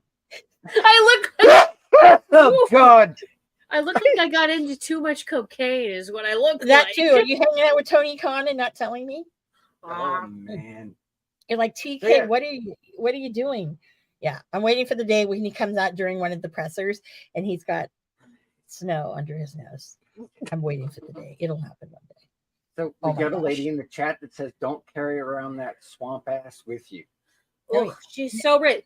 That, by the way, is my fellow possum. We're part of the BS gang. And we're possums together because possums are a most awesome animal. I have people that Possums don't get with enough you. credit. I have people that will probably disagree with you. You know what's a very underrated animal? A sloth. Very underrated. They are. But Very we underrated. are not sloths because we don't move slow because we have too much ADHD in us. I move slow just because I'm like, "Ugh." If I have to move, I'll move. How do I look, Like- Amanda? You're my other lady here. Well, You look marvelous. Okay. Absolutely. Just so I don't marvelous. look like I'm coke. They got no Yeah. Now you don't look like you're Tony Khan's best friend. It's not the fault. I smell good. Yeah, there you go. I Thought it can't say smells that about amazing. Tony Khan. I don't remember what he smelled like the time I kind of met him. I thought he was a douche canoe, but anyways. But yeah, I think that. Oh yeah, and then the other thing too is if you know you're going to sweat. It's funny. Marty and I were talking about this. He was like, "Oh, you changed shirts." I said, "Dude, bro, I brought 3 shirts with me." I said, I know what it's like to be, in Reseda during Bola or any of those hot things, because it was funny because he had a wrestling seminar. So I went back to go take a shower, my second shower of the day. And I was like, he messages me and I see it and he goes, "It is so fucking hot in here." And he's like, "It's disgusting." And then I messaged him back. I said, "Is it hotter than Reseda on a Bola weekend?" He was like, "It's worse." And I was like, "Oh fuck." And then and then I get closer and I was like, "Hey, do you need me to bring you anything?" He's like, "A changing room?" I'm like, "What?" He goes, I'll tell you when you get here." And I'm like, "I'll show you when you get here." And I go, okay. But yeah, no, I mean, anybody who, shout out to my PWG brethren out there, my Reseda people. If you only really went to PWG when it was not at Reseda, you missed very good times. because that building was historic. God bless. But it was hot in there. Like you'd wait all day because it's first come first serve. And sometimes that heat was just especially during bowl weekends because it was always Labor Day weekend. And I remember one of the times, like they didn't have for the longest time, there was like no air conditioning in the building, or they tell you there's no air conditioning in the building. But the last show that they had in Reseda before they went to their permanent home, now their new permanent home, all of a sudden we were in there and I'm like, why is it so cold in here? There was air conditioning. Fucking cheap ass Legion Larry. Yes, that was Larry, the guy. Grumpy old man. If you ever watch BTE and you see them at Reseda, it's that grumpy old white guy with the glasses. Yep, that's Legion Larry. And he fucking never put the AC on. And so that show, everyone was like, what the fuck? Where did this air conditioning come in from? Because I think, if I'm not mistaken, was it Chuck Taylor? It was either Chuck Taylor or Trevor Lee. It was one of the two. I think it was Trevor Lee. It was like, what the fuck he's legit. Like, I've been in this fucking shithole for, a long time. He goes, I didn't know they had air conditioning. I don't think anyone has. I said, I don't even think Super Dragon knew that there was air conditioning in there. I mean, because people like would just the sweat. And I always knew to bring another shirt because you never know. It's like, don't wear a light colored shirt unless you don't mind looking like you like stepped under a waterfall. Or, that's the only good thing about black shirts is if you sweat, no one can tell. That's why I wear a lot of black. Yeah. So, yeah. But I hate wrestling shirts in black. I mean, it's too much. I have too many. I can't differentiate them unless I do something like I did to this one where I modded the sleeves a little. Cute. I was wondering about that. This is one of my Marty's Girl Black Craft. Was this a separate one? No, this was actually part of one of the Black Craft boxes they had. I think they had two of them. And I was like, oh my God, the big plague doctor thing. But then I'm like, I want to do something different. So I cut the neck, like kind of that flash dance kind of style, if you want to wear it that way. But what I did with the sleeves is I just cut hold on. This is why it's ladies' night, people. Have a drink. If you don't like it, change the channel, come back. So I actually cut little holes and was lacing from, this cord was from sweatpants. I was like, let me experiment with this. It looks great. Yeah. And, and it's really fun and funky. I have another one where it's a light gray shirt and it has like red on it. And so I used red from another t-shirt. I just like took the, I know crafting everybody. I took like the sleeves from a shirt and just, stretched it out until I get a nice, shoelace looking thing. Yeah. I've done quite a few. I've had blingy ones. I've got some of my blingy ones are great. And I'm going to bitch to you, Ricky Starks. I know you probably are listening. What the fuck, dude? You showed someone on your Twitter, they were blinging one of your shirts. Okay. And then you got all mad at me because I decided to do that to one of mine. And you were like, you just ruined that shirt. That shirt is phenomenal. And the shirt we're talking about is the hotline operator one. If you don't know what I'm talking about, go to bigcartel.com/Ricky Starks and you'll see it. Fucking great shirt. Anyways, and I made it even greater because it has it has on it, there's a girl who's like on the telephone and she's like crying, there's a tear, and it says dial, it's really small, dial stroke daddy please, and it is in Japanese underneath it. And I did the Japanese writing. What I did was I did it in like these like white, like kind of almost opal, but not Swarovski crystals. And then there were parts on it that were red that I put, red crystals and stuff. And then I decided to let's be fun. And so I cut the neck and I got ribbon that had like little grommets in it. It was just ribbon. And I basically kind of sewed it, kind of glued it on. And I put lacing that I bought through it. So it looks like this part in the neck is all. I'll have to wear it one night so you guys can see. Yeah, But I was gonna ask you. yeah, it's really cool. I did that with, and he was like, "What did you do to that shirt?" And I go, "It's great, isn't it?" And he goes, I go, "No, you think it's great. You know it's great.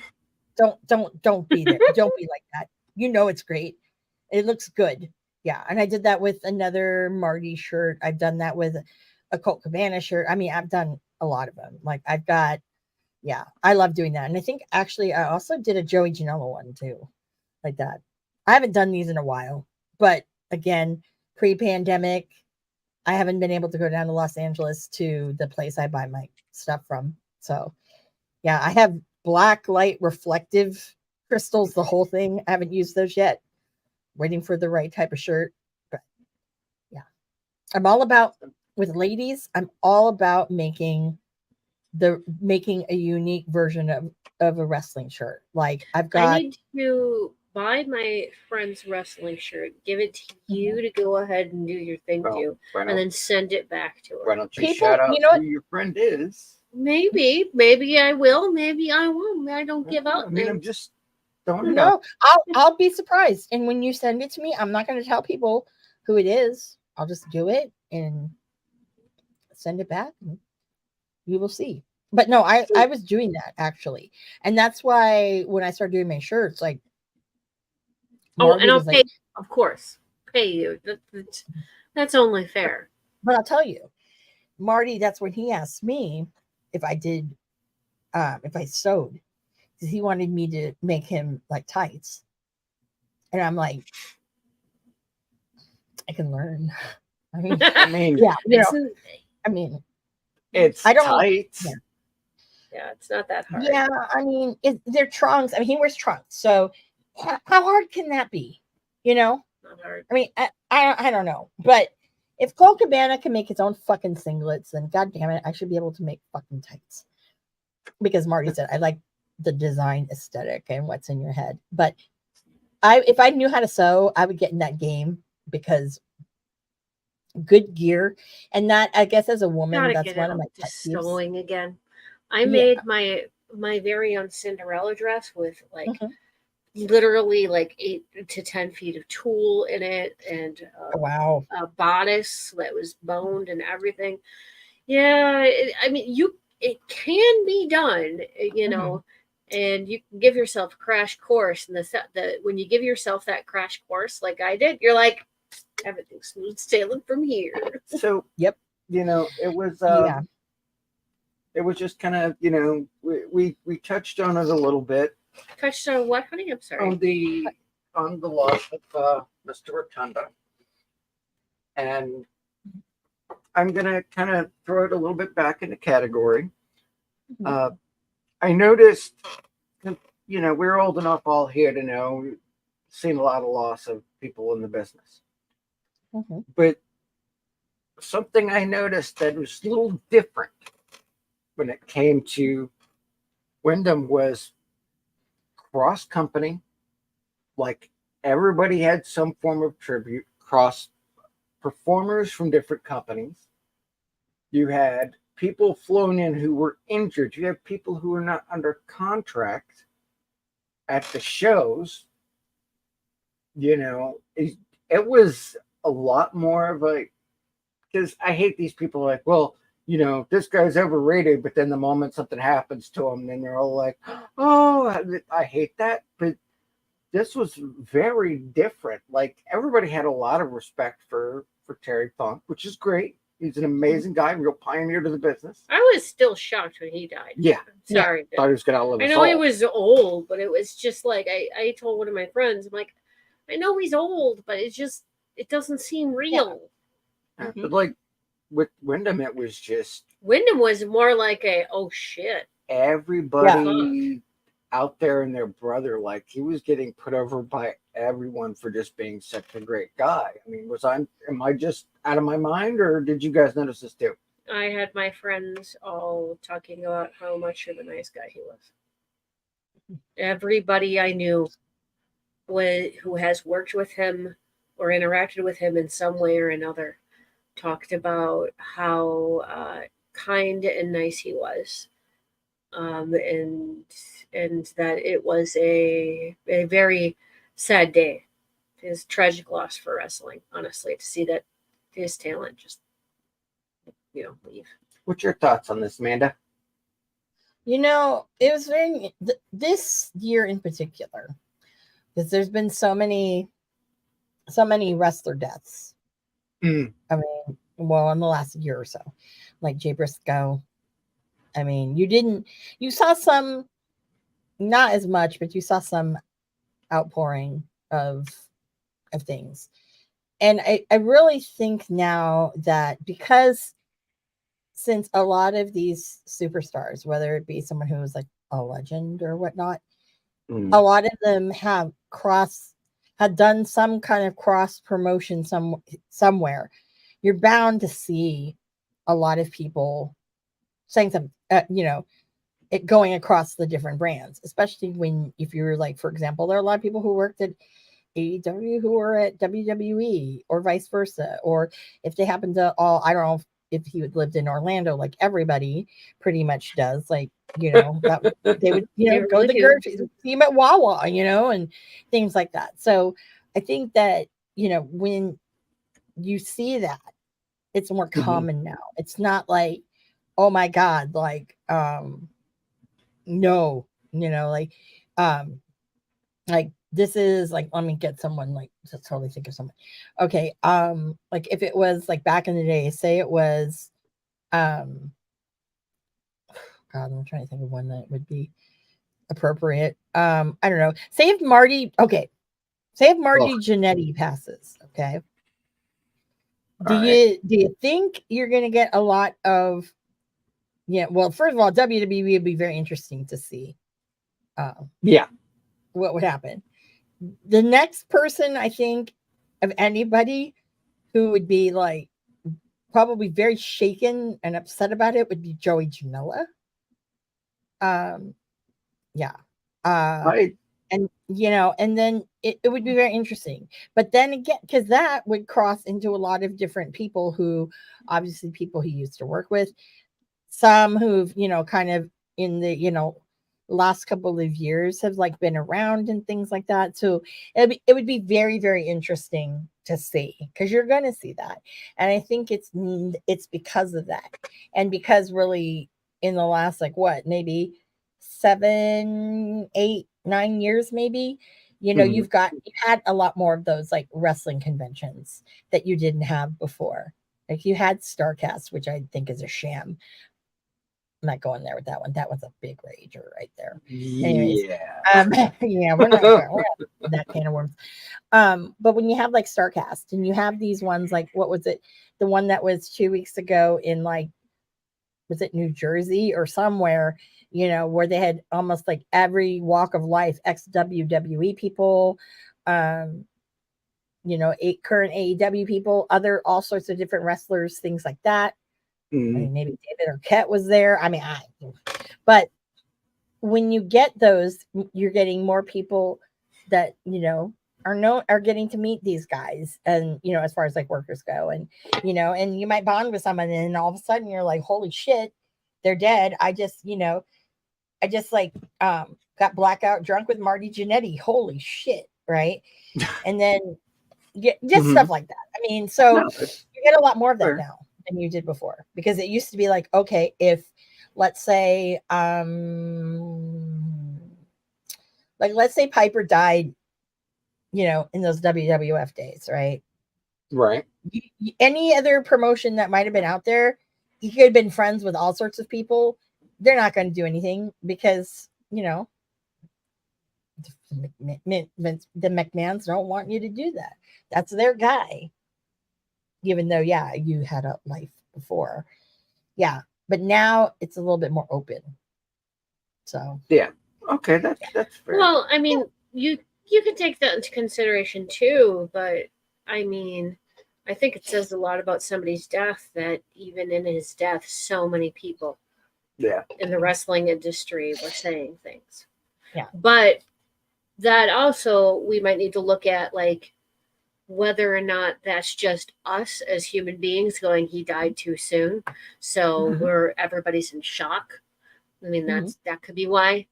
I mean, if we really want to look at it, I mean, what's the difference between him and Luke? You know? Well, and that was something that, there was a lot of art, and including like that whole Wyatt. There's only family one left thing. of the Wyatt family, and that just rocks my world right now.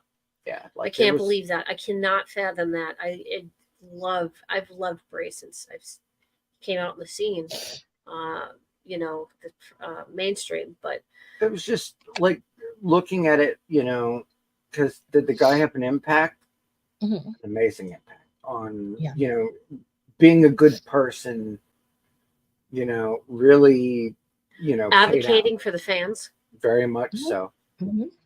He's a huge advocate for the fans and what the fans wanted, and I think that's why he elevated to the levels he did within the recent years with his recent characters, because he took it to a whole new level that was never done before, and he told a good story. Yeah, and you're not going to see that for a long time anymore. The ARG wrestling. That's what it was. ARG wrestling. He always had a hidden message in between everything that he was doing that you could connect the dots together and make a whole thing about it. It was its own universe in of itself. And you're not going to see that for a while after this, because that was his shtick. That was his gimmick. And I mean, it's sad to watch that potential, and we're never going to see the end of that arc anymore. And I think it's going to bring back a lot of nostalgia down the road, where somebody's going to look at it probably the next 5 to 10 years, more so 10, and go, I'm going to do something like that. And you're going to watch it start to manifest again. But I had similar ideas when it came to Mr. Skrull, because when he really latched on with his one true villain gimmick, it was so different than what everybody else was doing. I mean, name me one guy you can think of that goes down the aisle with an umbrella, with a plague doctor's mask. Well, whatchamacallit did try to steal that from him. Tried and Jack failed. Gallagher. Well, what happened to him? Yeah, tried and failed because it wasn't him. Well, no. Me Too movement, but again, people were like, oh, we all know where you got it from. Right. Yeah, it's only obvious. So it's like you have, what is it? Every gimmick's been done before, and I don't think that's true anymore. I think with the advent of technology, the way the business works, you're going to have these, generational talent, because too many people throw that word around, generational talent. And then you have somebody, it's like, I hear it on AEW 12 times an episode. No, it's mainstream. The big head honchos that are all like generational talent, WWE, AEW, people who have got the big contracts. It's like just let the people decide, not yourselves. Yeah. Decide. We don't need you to tell us who is talented. We'll know. Trust me. Yeah. We will tell you. Yeah. I think what's missing from wrestling, and this is where with like Wyndham's death, and of course I didn't really watch WWE at the time when he was, really big, over. But to see like his creativity and just like, I just as a person outside really looking in, there's very, very, very, very, very few wrestlers that are out there, whether they're mainstream or not, who have that kind of like creativity zone. And he got to make fun of the boss. Yeah. He got to have a puppet make fun of his own boss. I mean, like, seriously. Yeah, seriously. And it's like, who's, who, there's nobody else. The last person I can think of, Paul Heyman was the last person, because Vince said, you don't hold back. You give everything to me, in one of the best promos Paul ever did. Paul Heyman was the last one. Draw me money. CM Punk tried, got fired the next day or two. When he did his whole sit down rant thing, just told the world what it was. He didn't get away with it. So that doesn't count. No. And everyone thinks that was so revolutionary. Yeah, my hate for No, Phil. it wasn't really revolutionary. He was just telling us what we all thought. Like, Yeah. Congratulations, you just told everybody what you know. He just said what everybody was thinking. It's not revolutionary at all. It's just him understanding his audience, and you're just projecting onto him to go, yeah, you told Vince what I wanted you to tell him. It doesn't change anything. It's not revolutionary. Like you knew there was something special when, you know, the Undertaker of all people, you know, gives you not the rub of I'm beating the hell out of you, but the rub of you got this. Like, that's huge. That doesn't happen. He doesn't break character for anyone.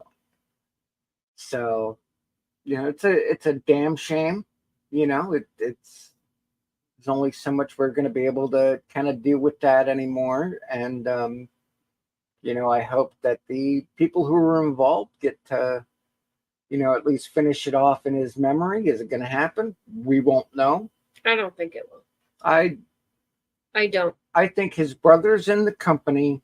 If Bo, he is in the company. If Bo takes it over, that would be probably the most amazing thing ever. Because if anybody could do it, it would be him.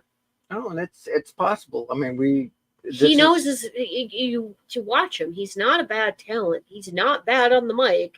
If anybody can do it, I mean, that's his brother. So I would hope he could. And I would give him that benefit of the doubt. You know, it's just one of those things. I hope Amanda's okay. Don't you dare. Look, I'm allowed to be that guy, all right? She's fine. I'm sure, but that doesn't mean I can't say something. She's putting out a fire right now as we speak. It's going to come back like nothing happened because it'll already be dealt with and cleaned up because she'll go like that. Because she's magic. This is what I let. Anywho. All right. So now, and this is a question you can chime in on here. It's coming from Mr. Willis. Is if AEW lets go of Punk, should they also get rid of Collision as a show? Why would you? That makes no sense. Because Collision is pretty much the show he was handed as a way to keep him away from all the other shit. This is a big company. They ain't going to do that. So it's another source of revenue. But should they? Like, it's not a matter of will they. It's a matter of what do you think would be the best choice. Does it really matter? Yes, because it's an opinion question by no, but that's my answer to it. Would it change anything if it did? Okay. Would it really matter if it did?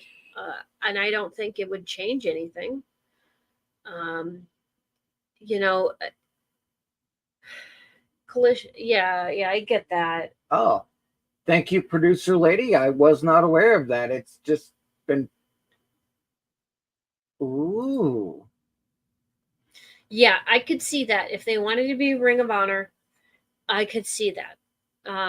Because Punk came from Ring of Honor. But I personally don't think they would do it because it's just another source of revenue that they can. It's another pay-per-view basically under their belt. Look at how many pay-per-views. That's a show. Collision's a show. Why do you? I did not know, and producer lady has corrected me that Collision was put in place by the network, not AEW. The network makes more off Collision than they do off Dynamite, which Dynamite I forgot it was a show. So yeah, I mean that means my original statement still stands. I apologize. I thought for a second it was because you see Collision all the time. This tells you how much I don't watch AEW, but I follow. It's Phil Brooks' show. That's what it was designed for. That was designed for him. Does that make so? My assessment is pretty much on point then, because I mean, like I know about Phil Brooks. I've been following his career since Ring of Honor, so it makes sense why I wouldn't think that Dynamite was anything different. Because really, when you're not paying attention to AEW, like I'm not, even though CM Punk's back, I'm like, they really didn't do anything with him. It's terrible. So I didn't watch it because when you have CM Punk, you fucking use CM Punk. Give him the mic and just let him fucking talk. That's what you do. That's how he's been making money this entire time. How he gets fans. He just talks. Just give him the fucking mic. Let me catch Amanda up here. It was Willis. Is if AEW lets go CM Punk, should AEW get rid of Collision? And I was corrected because, with the general presumption, Collision exists for Punk to keep him separated from everybody else. But it has been corrected by producer lady here. Collision was put in place by the network because the net, like it was Collision they make more of as a network. Or you can read it in the chat. I'm just yeah, and it just goes to where we were at, like it's just become the CM Punk show, and it's just like Punk was only put there out of convenience. It's the show Tony never wanted. Yeah, but I mean, when it literally was, I mean, they put it in for Punk. They used Punk as an excuse then, and it completely overshadows the other to the point where a layman like me is like, wait, I thought that was. Wait, that's not like that's something different. I thought that was a pay-per-view. That tells you exactly how well AEW is doing. Like, even I have no idea what their plot lines are because none of them strike me as interesting to watch. You don't need to know because it's the same people wrestling on almost every single show. Everyone says literally. ROH. I mean, I've been saying this since episode 1. And that's my gripe. I'm tired of seeing John Moxley. I'm tired of seeing Claudio. At least Claudio's not wrestling as much anymore. Wheeler Yuta, Orange Cassidy, Jack Perry. I'm tired of Sting being used for what's his name? And this is so sad. Darby Allin, thank you. Yeah. And that's the thing is I forgot who Darby Allin is because they always overshadow him with fucking Sting. Get Sting out of their. That's his father. That's father and son. It doesn't matter. He's overshadowing his kid. Look at me. I'm like, oh, I really like that kid. But then Sting comes along, and I'm like, well, I've now forgotten his name because you're here because you're the big fucking, draw. And it's just he overshadows his son just by fucking being there. Like, just let him go.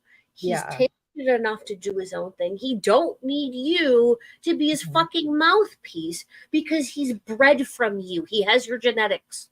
He'll do just fine. When I say that's his son, it's a father and son thing. Yeah. Well, no, I get that, but no, my sentiments still stand. If you consider it like that, done.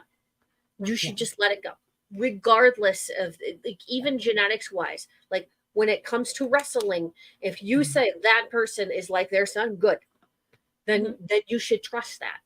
Just let it go. Just let him do his thing because you are overshadowing him the entire way. And it is such a big pet peeve of mine and why I stopped watching Darby. Because I was like, don't care about Sting. Every time you put him in there for a big event, it's like, oh, well, it's now overdone. I don't care. Well, now he's wrestling, where at first he wasn't. I mean... He would just stand menacingly over people. There. Okay, yeah. He's in the rafters, people. What are we gonna do? He's in the rafters. It's like Tony Schiavone, shut the fuck up. I don't need to hear you. I just don't need to hear you. Just close your mouth. Don't say a word. That's why I do like statements. I will say the one good thing about Collision on commentary, Nigel fucking McGuinness. Yes. And I will tell you, I thought that on All In, him, Excalibur, and Taz, phenomenal. Then when you threw fucking Shivani in there and you know, I'm like, oh, Jesus Christ. Going to hell. Made me think, God, I miss Drunk JR. Drunk JR. Fucking Drunk JR calling AEW is the fucking most amazing thing ever.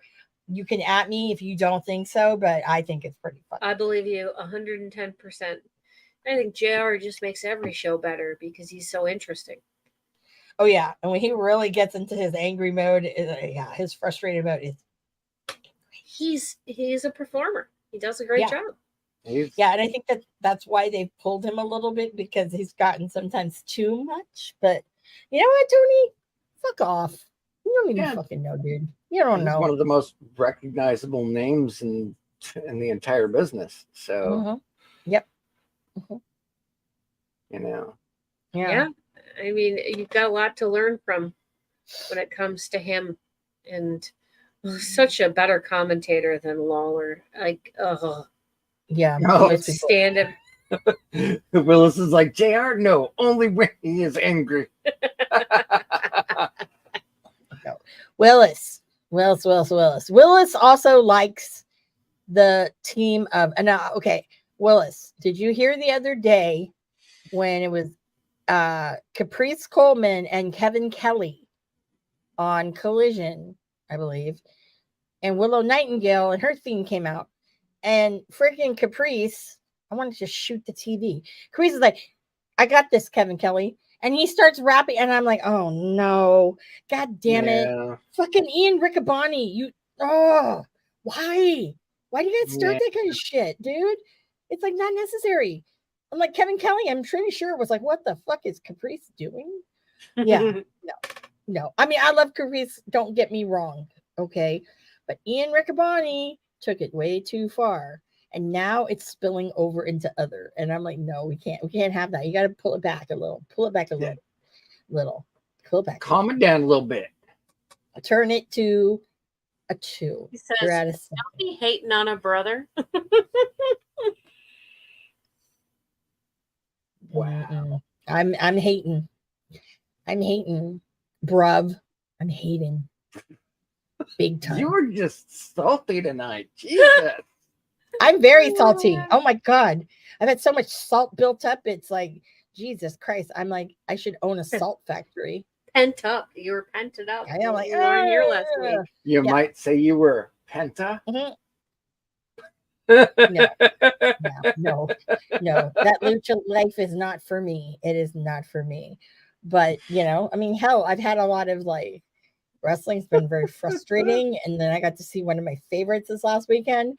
It was great. I mean, I personally myself, when I heard the little like, people who say they're Marty's girlfriends, I'm like, are you really a fan? Because if you don't fucking go ape shit when you hear that first little piano key, then you're not a fan. Like me, I hear that and I fucking lose my mind. It's already in my head because he listens to it all the time, and it's like I know what key you're talking about. Yep, and then I hear the woo woo, and I'm like, oh, there it goes. Now it's in my head.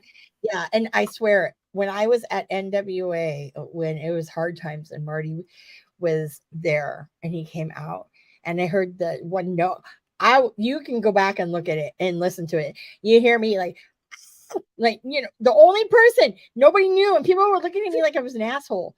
I'm like, well, fucking I mean, that's fucking Marty's girl. Like, y'all don't know? Oh my God. Like, seriously, yeah. I was gonna say 2 things can be true at the same time, you know. What was great is Digi told me about Marty. He's like, oh, but you know who Marty is. And I'm like, I don't. And then he played the theme music. I went, I know who Marty is. Yes, I do. Now I remember him. Yeah, like at the second I heard that piano, those 2 piano keys, and I was like, the 2 to do, and I was like, oh yeah, okay, I go crazy now. Yep, I go crazy, and then I also just get really angry when people don't whoop whoop at the right time because it's actually timed out. I get pissed because if you really listen to it. Okay, any fan will tell you, or who should be a really good fan, will say, because I think it's like 16 bars, and when you hear the first one, and then because people think it's whoop after, no, it is not. People listen to it; it's actually telling you when to whoop whoop. Yeah, so it was great. I was caught up in the moment when it came out because, again, it's been years since I've seen him do a very low-key entrance. Okay, it was probably Reseda at PWG. Is probably the last time. And of course, since I haven't seen him in forever, it was like, because the last time I've seen him wrestle was when he wrestled Colt Cabana and Well, I call it the Battle of Amanda. That's Bowen. I have a great video. If anyone's ever interested, hit me up and I'll show you this really great YouTube video I made. Yeah, it's kind of cool, kind of fun. Amanda on YouTube hurts my head. Actually, no, you won't find it there because I have it privated because people kept coming in there. Oh no, I mean just you in general on YouTube hurts my head. Yeah, no, I don't. The only time you see me on YouTube is with our shows, or I don't know, something random that someone grabbed me and whatever. Although I will say, yeah, that piano it warmed my heart, and it warmed my heart that no one fucked up the whoop whoop. They actually went with where they're supposed to be. So my heart was so full. I'm like, this is like, man, what the hell else is gonna happen? You know? So I just was like, hey, and when he came out, now I was like, when he came out, his entrance, I was so excited. My stupid finger was over the camera lens. So, I have an iPhone Pro. So I have the 3, the Max. Yeah. My hand was covering the damn lens. So I got nothing. He was like, hey, do you have any video footage? I'm like, ooh, let me look. And I looked, and first I'm like, oh, fuck. I go, dude, your entrance, I have my hand on the lens, right? And he goes, oh. And I go, yeah. And I said, and then all of a sudden, like, I'm recording again, and it's like all wobbly. And then I focus, like, oh, here we go. Like, I didn't know it was on. And so then I was filming when you were coming around. And then, like, when you came around the corner, he gave this little kid that was like 2 seats from me a fist bump. Gave his dad a little fist bump, and then he leaned in to hug me, and then like my camera went all over the place. I'm like, Marty, you can't use this footage. And he was like, what the hell are you doing? I go, I don't know. I said I took some really awesome photos, like the one you see behind me, but I have no idea. So it was funny. And then he was like, did you video anything? And I go, no, because I was just too excited to be there. I was in the moment, Yeah. When do I get to see Marty Skrull in a very small crowd? Hardly ever. It'll probably be like the first time I ever saw him wrestle. And I was the only one in the building, pretty much who knew who he was. And I remember I was so excited. And I went up to him. I'm like, I know who you are. He's like, you do? Because he was so confused, like no one knew. I go, you're Marty. He goes, no, don't say that. I'm like, why not? That's how I know you. And he goes, no, I'm the villain. I'm like, no, you're Party Marty, right? And he was like, how do you know about Party Marty? And I said, yeah, I heard you on Cabana's podcast. And I was like, who the hell is this guy? This guy's gimmick is he's a fucking drunk frat boy. The fuck? And this guy is just basically pulling back the curtain left and right in this interview and like saying, oh my God, I shouldn't be saying these things. Yeah, you shouldn't be, but it's fucking great because you're just kind of, well, oops, about it. I muted myself. Yes. Somebody's saying, calm down. Is someone saying, calm down? But I'm like, it's ladies' night. Come on now, people. Well, speaking of that, you know, we had because we're starting to wind down here. We've been going for a little bit. Yep. I believe we're going to be doing a toast to things and stuff. Yep. Alcohol if we're going to do toast. So, yeah, you're the boss in all this. Oh, I got alcohol. This works. So, I love it. She's drinking out of the bottle. I'm Irish. It's Jameson. She's classy. That means she's classy, people. Guys, I'm an Irish woman, and we don't care what. Yeah. Sorry. So, gentlemen, when you see a lady drinking out of the bottle, 9 times out of 10, you probably want to wifey that woman. I'm just saying. Yeah. We Irish women don't care. We'll get our drink no matter what. Look at that. I'll even go back into the Irish accent. Okay. There you go. Yes. And so this is Digi's little contribution. I'm going to have you do it. So every week right now, as we go toward the end, we'll do a little something. And then, so take it away. Okay. You know, normally with the boys, they do last call. Well, here on the Chaser, we do a toast. Toast to everybody's got something they're looking forward to. You know, I'm looking forward to all the pay-per-views. I'm looking forward to continued success from current talent. That's from me. What am I looking forward to? What are you looking forward to? Honestly, what got me the most excited tonight was about the new talent. Mm-hmm. That's what I look forward to, is the new talent, the talent that people are getting excited about. That's what drives me in the industry. And I can't wait to see all of them finally start to come up. So, because it's been a while since COVID. We really haven't seen any new wrestlers. We're starting to come out now, and I'm really excited about that. So, cheers to that. Yeah. And I will say, I'm looking forward to seeing more of some of my favorites, like the Villain. He'll be at his next major appearance is he's going back to AAA, and he'll be in Tijuana, Mexico on September the 30th. I would go, but no one wants to go with me, and going as a lady to Tijuana by yourself is no bueno. No bueno.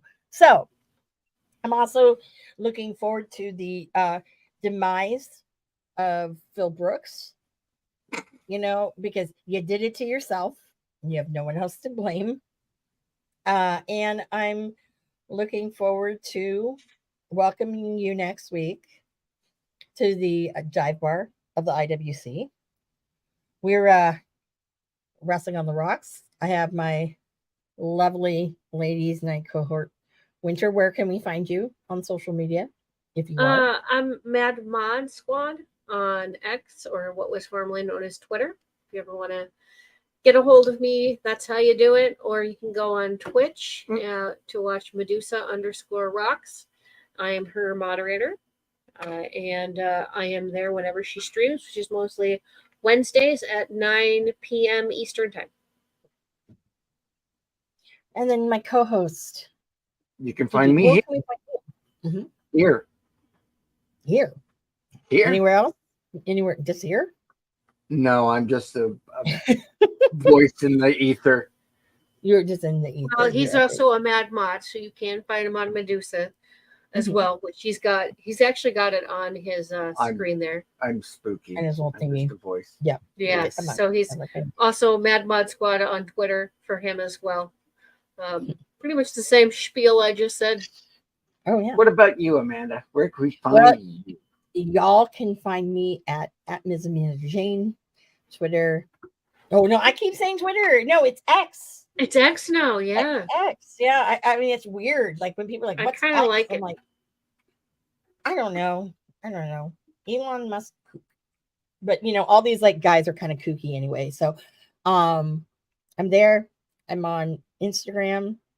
See, I can't call like Facebook Meta. I just can't. I can't do that. You know, I don't know. I'm old school. I don't know. But that's because Meta's not a thing anymore, so it's okay. Yeah. Tell that to Meta World Peace. He'll probably tell you something. I'm sure they will. Yeah, I'm like, no, that's fucking Ron Artest. Okay, I'm not calling him goddamn Meta World Peace. Fuck no. I don't care if he changed it legally. Anyways, we're taking this cheers. Yeah. Taking this cheers. So cheers, guys. And so we'll see you same time next week. Same time next Thursday. Same time next Thursday. All right, guys. That's us calls. Hey, producer lady here. Thanks for tuning in. Continue to support us or buy us a drink by following and putting the I in subscribe on Twitch. Or subscribe and review our podcast on Apple Podcasts or wherever you listen to us. Cheers.